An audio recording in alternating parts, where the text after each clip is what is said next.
Esto es Conversaciones 3.0 en Revolución Radio. Aquí está prohibido rendirse. Hola, bienvenidos a nuestro podcast Conversaciones 3.0. Yo soy Francisco Valenzuela y hoy nos acompaña Juan Pablo Arroyo, director de cine, productor de cine, empresario y un gran amigo. ¿Cómo estás, Juan Pablo? Muchas gracias, Francisco. Feliz de estar aquí compartiendo un poco las ideas y pues un poco nervioso para ver qué me vas a preguntar, pero contento, Francisco. Muchas gracias por esta invitación. Nada que no sepas. Juan Pablo, si no mal recuerdo, yo te conocí aquí en este espacio a principios de los 2000.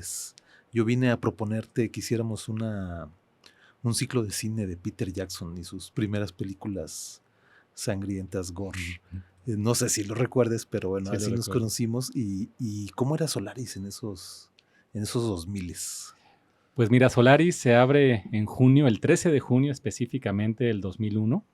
Pues yo estaba en plena etapa de idealismo, quería tener un espacio cinematográfico, nunca lo pensé como un negocio, que nunca fue un negocio, Francisco, ojalá lo hubiera sido. Pero realmente yo estaba con una efervescencia de crear un espacio que pudiera compartir con toda la gente de Morelia. Sí recuerdo perfectamente cuando me viniste a proponer esta serie de películas de Peter Jackson, y obviamente también el tema en Solaris en aquel entonces era crear estas temáticas y mostrar cine que normalmente la gente en Morelia no tiene acceso, mostrarlo de manera gratuita, y ese era el objetivo de Solaris. Se abre en junio del 2001 como una sala de arte, una sala de exhibición, y permanece abierta hasta el 2005. Que eran tiempos donde pues no había streaming, no había... La única posibilidad de ver películas pues era en el cine, ¿no? Tal cual. Pero para ver estas películas de arte alternativas que pudieran ser viejas o de culto, pues eran estos lugares, ¿no? Y es que fíjate que en aquel tiempo, y también Solaris pues está inspirado en la película de Andrei Tarkovsky, y para mí Solaris era como una isla desierta, donde la gente podía venir a refugiarse y estar aquí viendo películas y convivir con otros cineastas o cinéfilos o gente que de alguna manera estaba interesada por la cultura, ¿no? Pero fue un poco accidental, porque no creas que yo nunca medí los alcances de este espacio, pero se convirtió en un hervidero de personas, ideas, y de aquí surgieron varios cineastas michoacanos. Exacto, porque ya después empezamos a ver la marca de Solaris en cortometrajes, ¿no? Ya como casa productora o apoyando o de coproducción. ¿Cómo fue creciendo, cómo fue evolucionando el concepto? Pues mira, fue de manera totalmente orgánica, porque primero creamos un espacio para ver películas. En esas mismas películas o al final de la función discutíamos las películas y la gente se empezó a interesar por el cine. Después vimos que era necesario abrir una especie de escuela con talleres cortos de 3 meses cada taller, donde el alumno pues, podía recorrer todas las fases de una producción cinematográfica, pre, pro y postproducción. Y después, pues obviamente estos productos que iban saliendo de estas clases que dábamos aquí en Solaris, pues se convertían en producto de Solaris. Entonces ya era una productora. Entonces, al final de cuentas, logramos producir como 110 cortometrajes en Solaris. Entonces, sí, sin querer. Ahora no lo digo ni siquiera presumiendo, al contrario, se fue dando accidentalmente, poco a poco, de manera orgánica.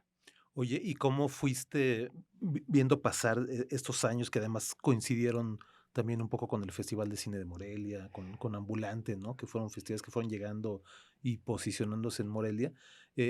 ¿Cómo has visto cómo esa evolución de cómo hacer cine? Antes había menos herramientas, eran más caras, se fue un poco democratizando el asunto, pero ¿cómo ve Juan Pablo Arroyo esa evolución de cómo se produce y se hace el cine en Michoacán? Pues mira, primero, la llegada del Festival de Cine de Morelia en el 2003, pues tuvieron sus oficinas aquí mismo, al ladito de Solaris. Yo les presté una pequeña oficina, un espacio con una silla y una mesa, y así empezó el festival. Durante 2 años estuvieron aquí como vecinos nuestros. Entonces, claro que para mí era un gran escaparate. La gente estaba muy motivada en Solaris y creo que en todo Morelia por empezar a producir. Entonces, sí, el Festival Internacional de Cine de Morelia se volvió como un imán y como un escaparate donde la gente quería mostrar sus trabajos. Aquí andaba Fernando Vallejo, ¿no? Así es. Sí, no, es que fíjate que tengo muchas anécdotas de cómo inició la relación entre el festival y Solaris, porque de repente me hablaban y me decía, oye, tengo a Barbet Schroeder y quiero que tus alumnos lo escuchen en una plática. Pues era pública, pero se convirtió en privadas porque no había mucha gente que venía en esas masterclass. Entonces, de repente era Fernando Vallejo, Barbet Schroeder, Gus Van Sant, claro. y dando pláticas a 10 personas, a 12 personas, 15 personas, aquí con un cafecito en la mano, ¿no? Werner Herzog, fue una experiencia muy, padre porque le dio plática a 6 personas en Solaris. Y no creas que porque yo quería a fuerza que tenerlos aquí conmigo, ¿no? Sino porque de repente no había público para estas personalidades del cine. Entonces fue un manjar tenerlos aquí en Solaris y claro que después eso fue creciendo conforme iban pasando los años, el Festival de Cine crece muchísimo y pues ya, la gente se enteraba, venía a las masterclass y ya no teníamos estos personajes aquí de manera tan acogedora en Solaris. Pero fue todo, ese inicio en lo particular fue fantástico, ¿eh?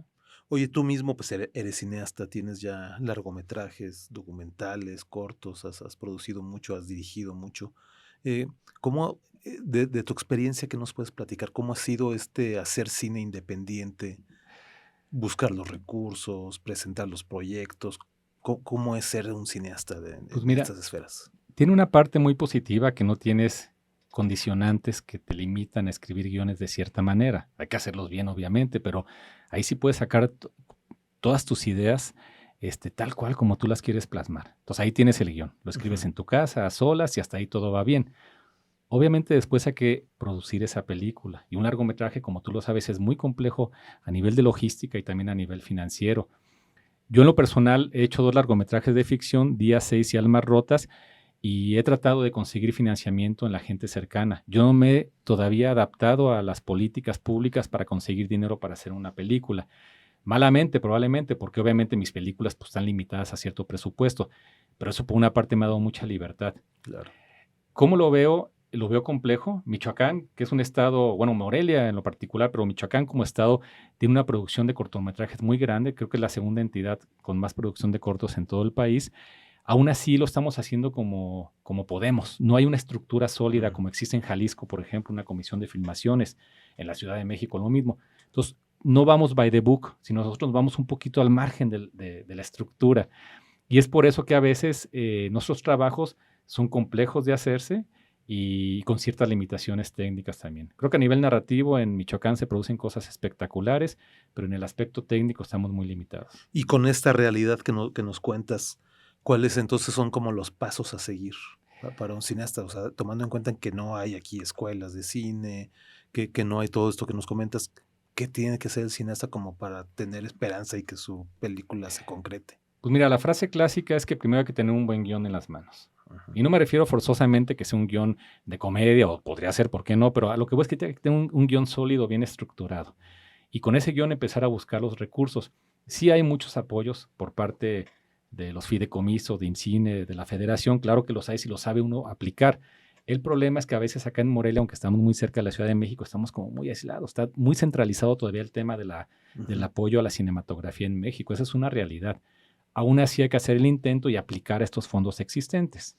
Mencionabas tus ejemplos, ¿no? De Jalisco y de otro estado que decías. Pues, Ciudad de México Y Ciudad tiene de su México, comisión muy fuerte, Jalisco, una comisión de filmaciones envidiable, Durango la sigue teniendo, en una época fue muy productivo, Veracruz en alguna época también, pero Michoacán pues estamos en vías de eso. Obviamente los cineastas que estamos aquí, y no porque queramos dedicar a la política, pero estamos impulsando y tratando de crear una comisión de filmaciones en Michoacán por el bien de todos.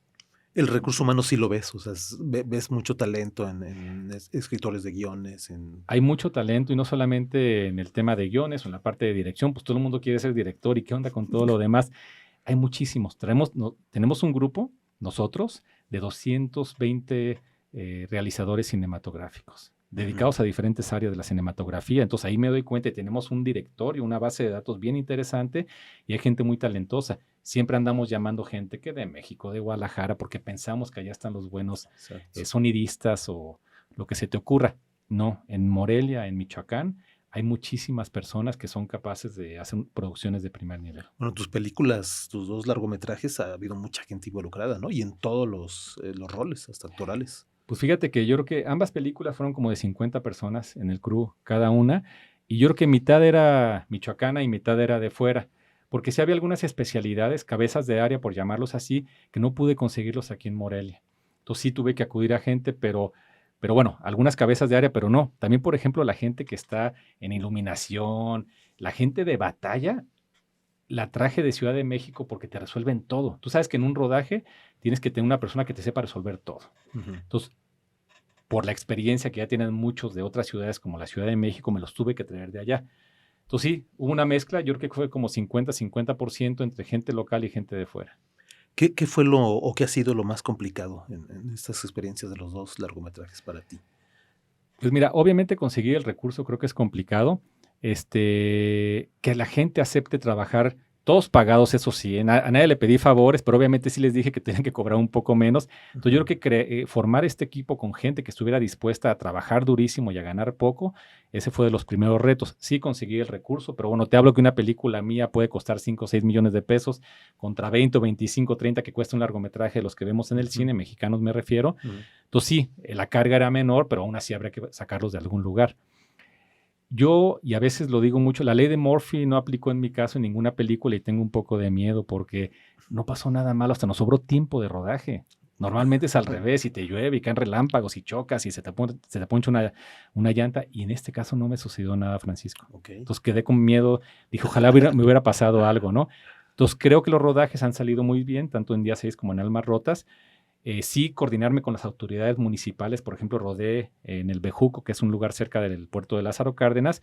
Obviamente había que darle protección y seguridad a toda la gente que venía de aquí, de la Ciudad de México. Obviamente los de la Ciudad de México venían un poco más espantados, no sucedió nada, pero habrá que generar una plataforma sólida donde pudieran dormir, comer y estar seguros, ¿no? La integridad de los integrantes del crew es de los primeros que te tienes que fijar.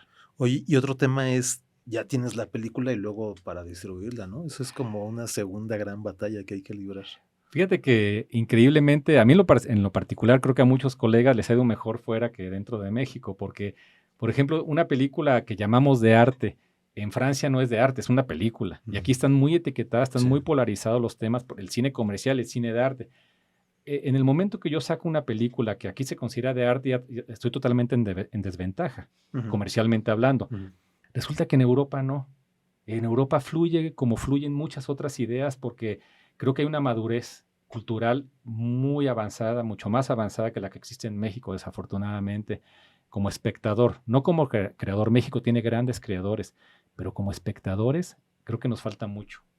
Sí, porque casi ponerle esa etiqueta te ahuyenta a mucha gente, ¿no? Dicen, no, de arte aburrido, va a estar ¿no? aburrida. Sí, me voy a dormir, va a estar aburrido, pero pues obviamente, te repito, el cine que nosotros llamamos de arte, que en Europa es cine, pues lo que intenta hacer es tal vez hacerte sentir incómodo, hacerte llorar o sacarte alguna lagrimilla por ahí, y a veces la gente no está dispuesta a eso, porque las palomitas se te van a atorar en la garganta, ¿no? Y así les va, por ejemplo, con las cadenas de cine. O sea, es muy difícil que Cinépolis, Cinemex te exhiban una película independiente. Sí es difícil y los entiendo un poco, porque ellos no son los culpables al final de cuentas. Esto viene de dos factores bien graves. Uno es la educación visual que tenemos, en este caso en México, y dos, las distribuidoras, porque son los que mandan realmente en la cadena productiva, son las distribuidoras, no las exhibidoras. Entonces, claro que pues uno conoce a veces a la gente que tiene las salas de cine, oye, hazme el paro, pues no, realmente eso no lo decido yo, lo decide el distribuidor. Desde ahí viene realmente toda esta cadena productiva o improductiva respecto al cine mexicano. Juan Pablo, tenemos un minuto para que nos des le des un consejo a quien hace cine para que busque ser más profesional, para que busque que su sueño se concrete. ¿Qué consejo les podrías decir? Pues, en primer lugar, creérsela. Creerse lo que uno hace, hacer bien las cosas, informarse mucho, acercarse a la gente que ya tiene un poco más de experiencia, preguntar, porque en esas respuestas es donde uno se empieza a profesionalizar. Y obviamente, pues también acercarse a tutorías, a clases, a masterclass, estar siempre rodeado del tema del cine, de gente interesante, y no me refiero a la gente famosa, sino me refiero a gente que realmente te pueda dar información valiosa, ¿no? Es eso, rodearte de la gente buena y que sepan más que tú. Nunca hay que rodearse de gente que sepa menos que tú, sino de las que sepan más que tú para que te jalen hacia arriba, no hacia abajo, ¿eh? Y para cerrar, y esta sí es sorpresiva la pregunta, Juan Pablo, dinos canciones que te gusten, porque después de esta entrevista vamos a hacer un playlist con los entrevistados, así que dinos así las canciones que te surgen de lo que sea, aunque no tengan que ver con el cine. Fíjate que a mí el piano, ahorita ando muy nostálgico y romántico, entonces a mí el piano es un instrumento que me encanta y estoy escuchando mucho a Rachmaninoff. ¿Por qué? No sé. Y no lo digo simplemente presumiendo que estoy escuchando música clásica, simplemente en este momento de mi vida estoy escuchando mucha música clásica, pues porque obviamente trae un poder enorme, un trasfondo enorme, es muy cinematográfica esa música, entonces la trato de trasladar a imágenes, pero ahorita en este momento ando mucho con la música clásica. Perfecto, por ahí le vamos a dar, Juan Pablo, muchas gracias. Y Ok. vendremos aquí a Solaris. Gracias, Sí. Francisco, por esta entrevista. Revolución Radio es un espacio de diálogo, entrevistas, mesa de debate y de opinión. Si quieres saber más o escuchar todo nuestro contenido, ingresa